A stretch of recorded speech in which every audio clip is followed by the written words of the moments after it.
What's up, y'all? Today I'm here with Jordan, El Moreno, Martinez, Yes, sir. Yes, man. sir. Coming out of east side of Phoenix, 23 years old, 16 wins, 16 wins. Yes, sir. 15 wins by knockout, and one draw, controversial draw. Yeah, As yeah. many people I saw, I know Phoenix fans know that you won. Yeah, but check.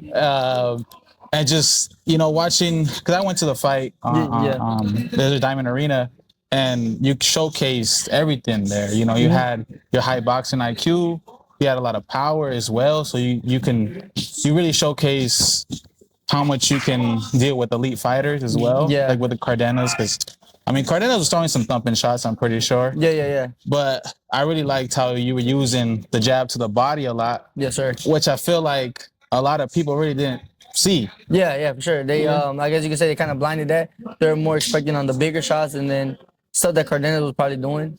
I mean, the jab was basically part of our game plan the whole time. Because even 2 weeks before that, it was actually something we were working the last 2 weeks. So we didn't work on it the whole camp. We just worked on it the last 2 weeks. It was actually my coach Allen actually who was the one that was telling me just get his jabs there all day, take advantage of it, and just do your job. And when going into the fight, obviously Cardenas has Robert Garcia as his head trainer. Going into the fight, did you ever think that there was kind of like favoritism kind of thing? Did you know, like, maybe do I have to knock him out in here, or do I just have to be so dominant to where they give it to me? I know how the boxing game works, so I mean, I can say they baby his ass too much for sure. Cause he lost against Danny Barrios from what I've seen, and they didn't even give it to him. They made Danny Barrios get a loss on his resume because of stuff like that, And it's not fair for certain fighters because, I mean, like I said, it's a lot has to do a lot with the business side and all this. So I mean, if you're gonna take care of your fighter, take care of your fighter right, but just know when they lose, they got to take that loss, And I mean, like I said, I did my job. Everybody's seen it, and not just local. It's been around worldwide. Everybody's seen it. A lot of people were trying to get talks with me. Hey, bro, you won. People were hitting me up from Florida, New York, like everywhere. So it's worldwide, and everybody's seen it. And that's why it's so big right now that they want the rematch as soon as possible. So actually today they called me today and told me, hey, like you want to do the rematch for next month in April, but we told them no because we gotta let my body rest, let my body heal. You know what I mean? I didn't get really injured or anything, but just take your time off, because you put your body through so much, 2-month camp. You take a big toll on your body. So, and I know you've been staying really active. Oh yeah, for sure. Which is really good, especially because you're a young fighter too. How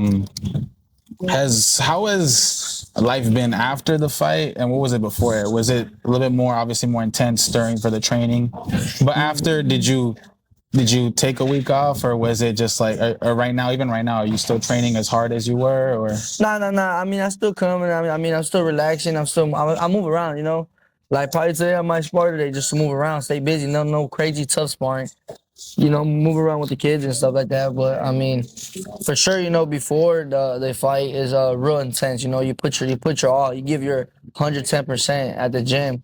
And like I said, there's days you wake up, you're like 40%, 30% because you're drained and tired from the day before. But you still got to figure out how to pull out that extra 60% and 70% to make sure you get through the day with still tough, intense training for sure. So, I mean, now it's different. Like I said, now I know where I'm at. Everybody thinks that's how I really fight. That's not how I really fight, to be honest with you. And I just showed them a little bit of my tool bag. They haven't seen the full thing, my full potential, what I could do. I just knew I was beating them the way I was going. I could have done more. Yes, I should have done more. But I mean, the whole game plan was working. So, I mean, everyone saw it. I mean, I remember we were watching your fight at the arena, and because I usually go to the fights with my pops a lot. Yeah. And it was like a lot of mixed kind of emotions For sure. when hearing the crowd. There's a lot of casual fans as well as boxing purists. And I remember, I was disappointed. Obviously, you should have won. And some guy is coming up the stairs, and he's like, I'm gonna cuss right here, but he's like, it's like, if they don't fucking give it to Cardenas, then the boxing's rigged. And I'm thinking, what kind of fight is he watching, right? Yeah. But it's like, but then also hearing that and hearing, like, it was kind of like a split kind of people who were like from Sonora, or people who were like, born in Mexico, were like, nah, this and that. And then also you have the other half of it's like, you won completely, And it's kind of cool to see you've made a buzz around Phoenix, which is amazing. Yeah, yeah. Because I feel like a lot of fighters or athletes out here don't get a lot of love, For sure not. and that's really cool. Just witnessing it, Yeah, it yeah, I was see what pretty you're saying. awesome. And kind of piggyback off of that, what was it like growing up in Phoenix for you, and what part of Phoenix did you grow up I in? grew up on this side, on the east side of Phoenix, you know what I mean? Right here by 32nd Street in Roosevelt. I mean, all my peeps that know me, that I went to school with or grew up with, they all know I'm from there, so. Awesome, man. And did it influence you any way to start boxing? Who did that for you? What you wanted to do yourself? Man, to be honest, I mean, I was always in the streets, you know, so I was street fighting as a lot as a kid. And my mom's the one that, like, brought me to the gym because my brothers and my cousin was actually here too. You know, my cousin's local. He's a local fighter here too. So, I mean, he was training here. They brought me over here just to see just to stay out of trouble, to be honest. It wasn't like, oh, like, try to do some amateur, try to go pro. It was never nothing like that. It was just to bring them over here to stay out of trouble, I guess you could say, you know? And that's all it really was. And then, I mean, I did say to myself, like, when I was young, was just, hey, I want to get my mom an amateur belt and tell her that I could do this, but I want to be hanging around, smoking weed, towing guns, being with my friends, you know, being on the wrong road. So that was my mindset as a kid, you know. But in the end of the day, like, I just kept going, and then next thing you know, I fell in love with the sport. I mean, I had my daughter when I had turned 16, and then from there, I knew I had something to give, and I had to give her a better life, I guess you could say. And I just kept pushing, and then now I'm here for sure. Well, true inspiration, in my opinion. I really do feel, you put on, see, like, for example, like Keenan Carvajal, or, David Benavidez, or even a whole bunch of different fighters out here, Yeah, for sure. And it's really cool to see that, you put it on for here in the Phoenix community. And kind of piggyback off of that too, is like, have you ever trained with other fighters out here? Or is it kind of like sparring wise? Yeah, sparring wise. Yeah. I sparred Keenan a lot too when I was younger. We don't spar no more, but I sparred him. There's a good amount of pros. You know, there's other Juan. He think he's out in Caballeros. X. My brother Demo, actually, my boy. He's actually fighting April 11th, so I mean, he's here too. You know, my other boy, my brother right there. So, but yeah, pretty much a lot. Whoever they bring me, to be honest, I sparred Powell from cause you think he's out training in the Ramos Academy. Yeah. I sparred him. I sparred Eli. I don't know if you know who Eli is, that YouTuber guy. I don't think so. Okay, I'm pretty sure you. If I show you, probably know who he is. But yeah, I sparred them. You know, Coach Keith's people. So I shout out my boy Keith. But yeah, I've been active. I mean, I've been around the bush for a long ass time. It's been 10 years. So yeah, I mean, I sparred world champions already. So I sparred 4 different world champions and 1 Hall of Famer. So I always saw you you sparred with Nunez, right? Nunez, yeah, I sparred Nunez. Yeah. I sparred him in Tucson in January. Man, he got some power behind him too. He's big, he's strong. Bro, he big as hell. I looked at him like, boy, you was no hell no, you crazy.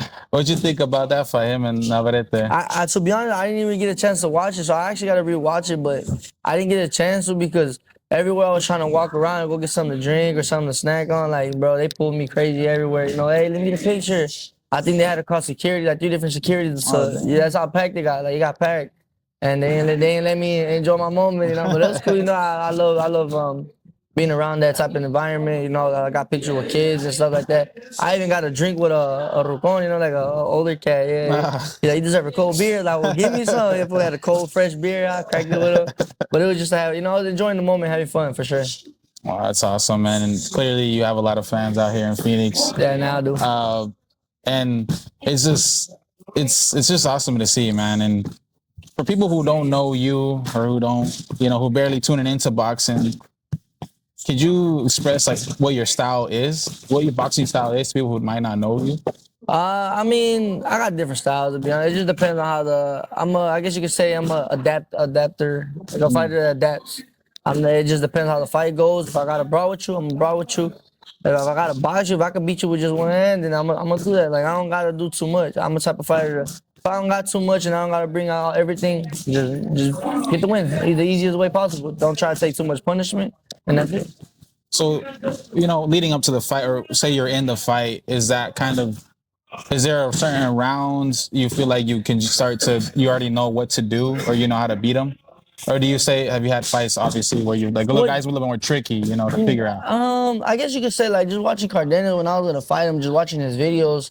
I seen past fights like 2 years, 3 years ago, and then his recent fight. I was like, bro, he hasn't really, I guess, made progress. It's always been the same style. It's always been the same thing. Yeah, you can see a little progress, I guess, because of experience. That's it. He's gaining more experience, but his game plan is always the same thing. His punch game is always the same thing. So it's never been nothing different.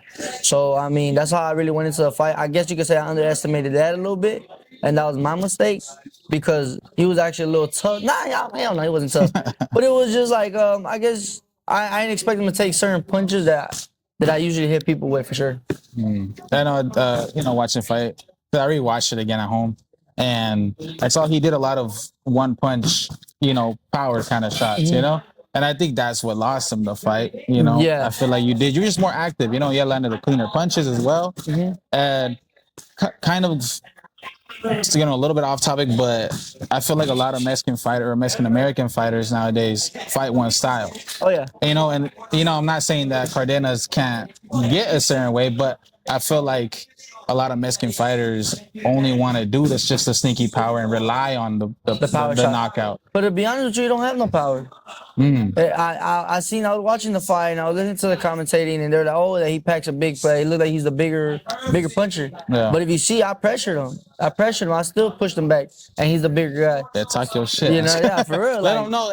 But not like there was. I think it was like the 8th round or 9th round. He actually landed a good right on me. And he slapped it and I stick my tongue out. I'm like, what the hell? Like, boy, that's all you got? Like, he don't have no power. I guess that I can say that. I'm used to sparring bigger guys, bigger dudes. So it's not, his punch didn't phase me for shit. It's just, I had an incident during the fight that he had hit me on the rib that actually kind of got me.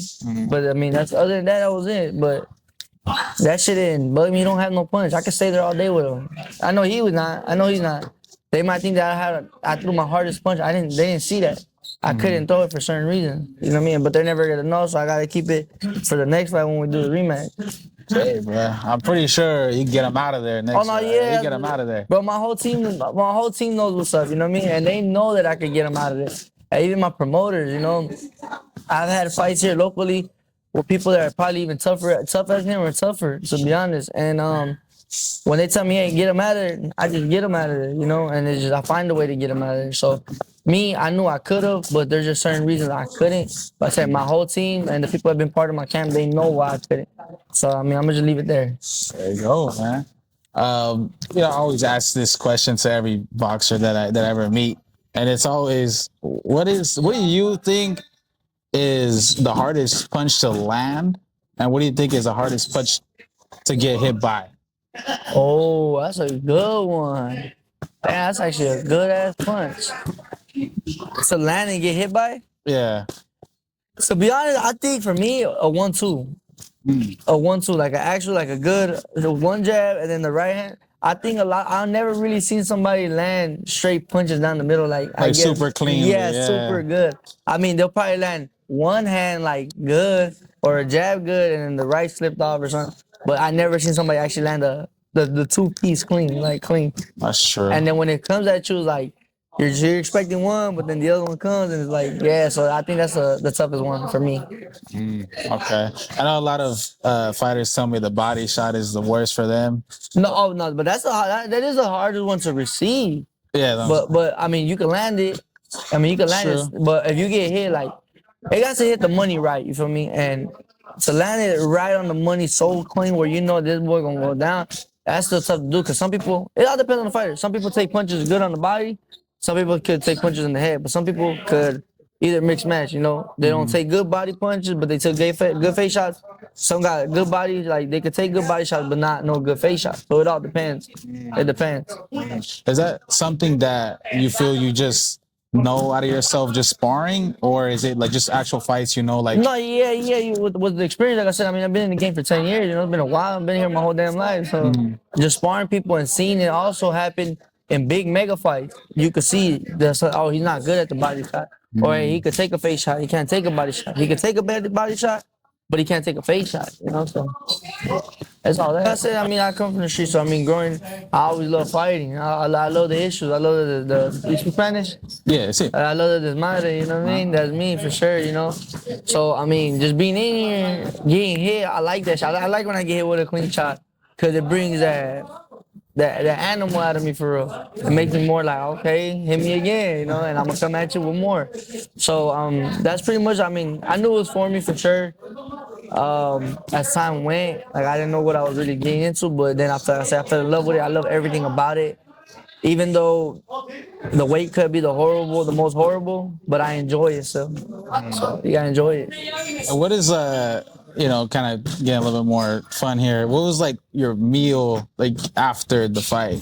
Oh, So because you probably like I deserve this shit. You know? Yeah, man. Anything that comes, but like me, bro, I love pizza a lot. To be honest, so I mean, if I get that, I get wings, and I ain't gonna lie, I get some booty, some bitches. Yeah, bro, I love all that. You know, you can cut that off if you want, but Nah, you can leave it. Yeah. Hey, we're I like to keep mine 18 plus. I love all that. You know, I gotta give me some coochie right there for sure, cause shit, no enough 2 months, like crazy. I got to. That's really real, huh? Hell yeah. Like I know people say that it makes your legs weak, so that's true. A lot of people say it don't, but for me, yes, I've experienced it many times that like it is not a good mix, bro.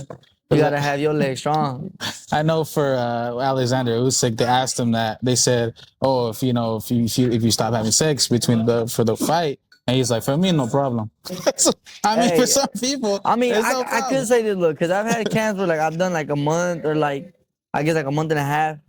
I will go like 3 weeks with no sex, but then I will have sex, and then it does like you do feel your legs a little weak, but you still feel good because you're not having sex consistent back to back. You get what I'm saying? Yeah. So like a gas tank, you run it down a little bit, but then you put a little money in it, you fill it up the tank again. It's kind of the same thing, you know. You have a full tank, you have sex, you go down a little bit. The next day you push and pee, you get running again. And next thing you know, you're back. You're feeling good. You don't feel as weak, but you do feel the difference. For real. You do feel the difference. Yeah. The more you know. I don't know. Yeah, for sure. That's just me, you know. Yeah. Like if I'm in camp, I had sex. The next day, I'm up early running in the morning. So I put in extra. I put in 8 miles, 10 miles, just to get my legs back. If it's good. But it feels good. Yeah, hell yeah. You might do 50 miles in one day. But it makes you feel like because if you don't have sex, you feel like too tense, too tight. Like, you feel stressed, you feel a lot, and then. Yeah, sex, you feel like more loose, more relaxed, not nothing. And the next day, you gotta get back to it. And you still feel a little bit, but you feel good still. Awesome, man. And, it's cool to hear, your ideas on these things because a lot of people like, funny enough, people don't know anything what fighters go through camp, through the weight cuts, through the sacrifices. And, some fighters leave their families to go for camp. But it's all, for legacy. And my next question to you is, what do you want your legacy to be as a boxer? Just be one of the best for, I mean, that's the only thing I can say. Like, I want to be, my goal and my legacy is be one of the biggest out here in Phoenix for real, that I get a statue downtown, I want to have my own statue downtown to me. So when they walk, everybody's taking pictures and they see like it's what he did, what he was in his time. So I think that's what I want my legacy to really be, is just one of the greatest for real. Awesome. And is there any fighters that you looked up to or you try to emulate a little bit on your fights? Nah, you can't. You could never do that. That's a bad. But I mean, somebody that I've always, I guess, admired as a kid was like Mike Tyson and Prince Nassim. Prince Nassim, and Nassim Ahmed was dog, yeah. He was underrated for real. He had no chin for real. But other than that, his footwork, his power, his speed, and then Tyson's power, and man. I say history repeats itself. I can't wait till I get in a fight and I bite somebody's ear off. History repeats itself, you know what I mean? Hey, man. Would you do that, though? Huh? Would you ever bite someone in the ear? Hell yeah, I don't give a damn, man. I will. If the guy got to like that point, like a fight like that, like a mega fight, yeah, I'm biting somebody's ear. I don't care. I'm winning one way or another. What was that, I think, for Jake Paul and Mike Tyson, whenever they fought? Oh, yeah. He was like biting his gloves or something. I don't know what's up with that. That's weird. Like, I don't even think he should have stepped in that ring at that age no more, bro. That's I hated it, man. I didn't want to see Mike Tyson get hit with nothing. yeah, he's old, bro. Like, you don't got no It's business. because he's a legend, you know. It's Yeah. like You already did your. he already did his thing, you know. Yeah, It's you just you like- have a good name to yourself like that, and then for you to just try to fight now, yeah, hell no, you can't do that. and kind of feedback on the YouTuber space kind of thing. Yeah. I always ask also fighters like, what is your opinion on all the YouTuber fighters or like the Like Dean the Great and all those. yeah, folks. like all them? Like, what do you? What's your opinion? I mean, they're good, but like I can say this. Look, if you're not really from like a lot of people, they grew up doing this. You know, so they know it's not a game. They try to take it like it is a game when it's really not. You're good, but if you really get in there with a actual fighter, it's not gonna work. I mean, look at Jake Paul when he fought Joshua. Yeah, That's a perfect example. You're good, but you're not. Yeah, you ain't come from that background like that. So there's actually people out there that will kill you. There's people actually out there that will hurt you. And if you're thinking it's just fun and games because you feel like you're decent or good enough to be in there with them, hell no, think twice. And would you ever take a fight? Say not Jake Paul, or say like smaller weight or Like weight. Dean the Great or somebody like that. Yeah, 'Cause, same like that. like- Would you take like a? I mean, it sounds like a no-brainer, but would you take a 10 mil fight? Oh no, yeah, I will. But I mean, I'm not gonna be in there and sell myself out. I'm gonna whip his ass. You know, that's what a lot of people do. They sell themselves out because they know the money's there. But fuck the money. You know what I mean? I'm gonna whip his ass. And get the money. I ain't get the Yeah, money. You get know what I the mean? money. Because I mean, I come from fighting for free. I come from fighting in the street, fighting for free. All we took was a fucking ass whipping and go home. Or I mean, I never got my ass whipping. You know, in the streets, good thing now. But Hey, what's your record in the streets? bro, I don't even know, bro. Probably like 17 or something. Fucking, I don't there you know. go. But I don't know how many drops. But yeah. Hey. But I only time I ever lost in the street fight, to be honest, was mostly my brothers. Gosh, The only, that will do it. the older, yeah, bro.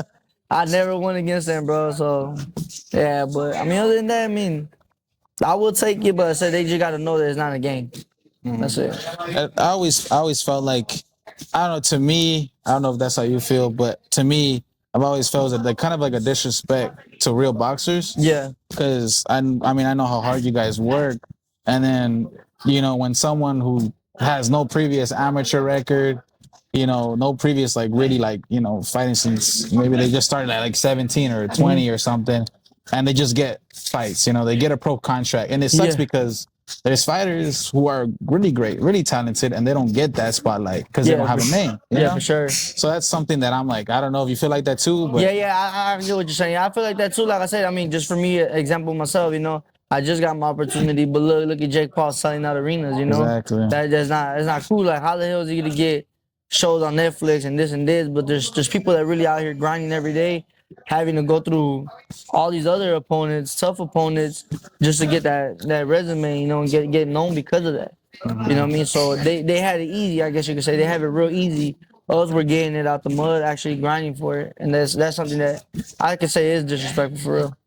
yeah, you know, it's like, it's real fighting, bro. You get in there, but you could die. You know, Jake Paul could have died by Anthony. Yeah, yeah. What, he got his jaw broken? Yeah, you guys all broken, man. That shit, all that Okay, stuff. crazy. I do some metal rods. I don't know what. Yeah. What was your? I would say, what was your like?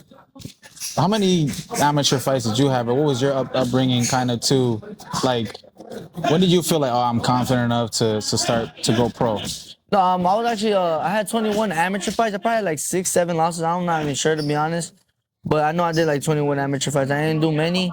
We didn't have money growing up, you know, so it wasn't easy for us to say, hey, let's go travel here, or we wouldn't really host car washes or anything like that, because to be honest, the water bills would be crazy. So I mean, we don't have money to even cover water bills sometimes. We didn't have the money to cover the light bill, cover rent, cover food. We didn't have none of that growing up. We didn't even have shoes growing up for real. So I mean, that's what I can say, you know, is that I didn't have that because of the financial stuff, you know.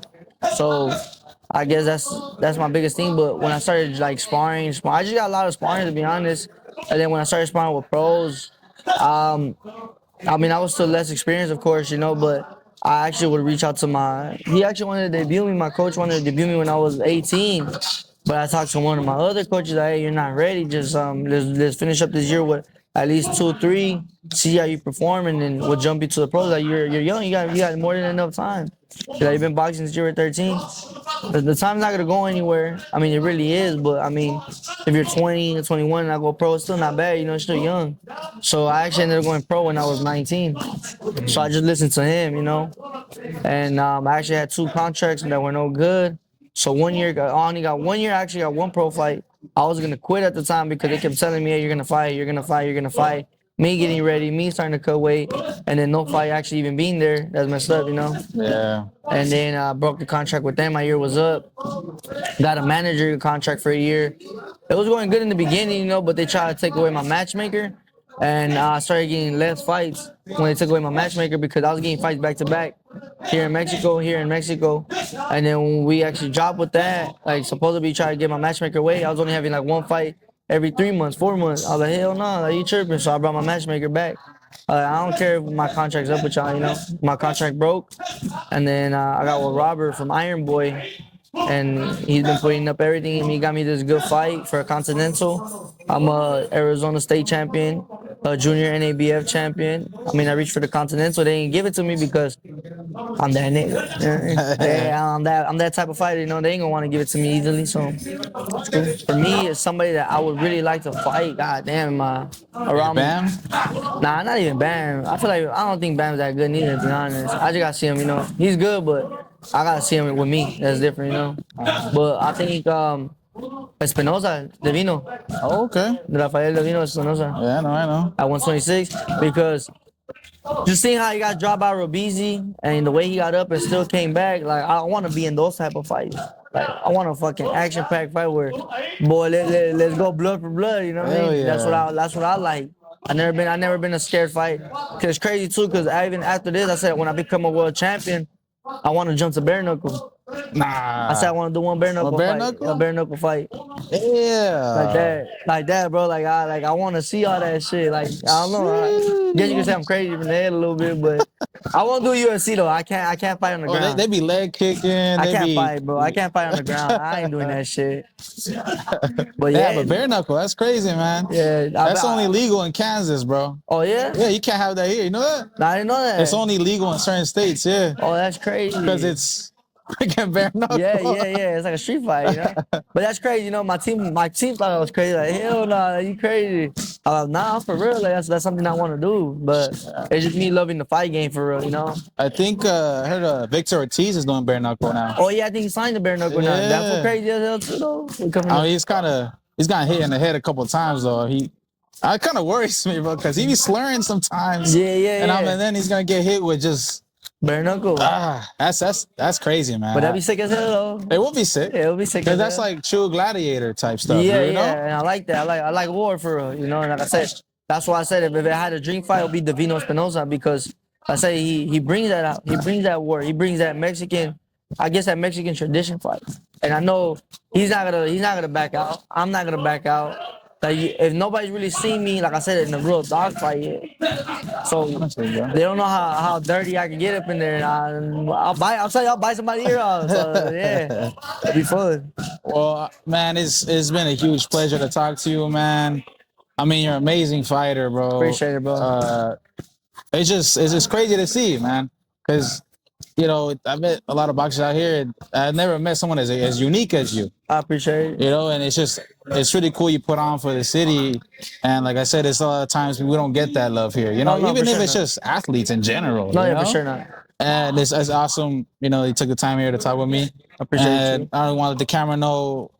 Whenever they hear Jordan El Moreno Martinez, what do you want them to know about you? That I'm a sexy motherfucker. Nah, I was playing. Just know, I'm a chill person. You know what I mean? Don't ever feel like just because the boxing thing. Don't let that distract you. Come holler at me. You know what I mean? I could be a good friend in the advice in any way. Also, you know what I mean? If it's business and this, the boxing side. Even life in general, to be honest, I never had somebody to talk to me about certain situations in life. So, you can holler at me at anything, and yeah, for sure. What's your message to a lot of young fighters out here in Arizona wanting to make it like you? Man, just put your mind on it. You know what I mean? That's the only thing I can say is the biggest thing is put your mind to it, but make sure you're staying consistent on it because there's gonna be times you're gonna have to do it alone for real. I was 13 and I was walking over here to the gym, and it's like a 40-minute walk. I was 13. Nobody knows. You know, I didn't have my dad. I didn't have my mom like that supporting me like 100%. So I had to do it. So I'm saying, so for the kids, you know, push yourself, push yourself. You get yourself up every day. Don't depend on nobody. You're gonna have to do it. Nobody's gonna be in the ring with you. Nobody's gonna run. This is blood, sweat, and tear for real. That's something that you're gonna have to go through to figure out yourself as a fighter and to figure yourself out as who you really are. So push yourself. Don't let nobody say this and that or try to distract you. The temptations, get away from it. You're gonna have to make a lot of sacrifice also in general, which is either friends, family, funerals, parties, you name it, man. You're gonna have to, and that's what comes with this. A lot of people might not understand it, but as long as you understand and that's something that you want to do and want to pursue, do it. That's all I can say. Well, wise words from Jordan. Like I said, amazing fighter. Thank you so much I appreciate you, bro. for bringing me out here. I appreciate you, amazing gym, dope ass vibe. Man, it's fun as hell here when we're here, bro. So yeah, you're more than welcome to be here, bro. Feel like you at home for real. Awesome, man. I'm trying to get some little rounds in. Pull up, bro. We'll work. All right, peace.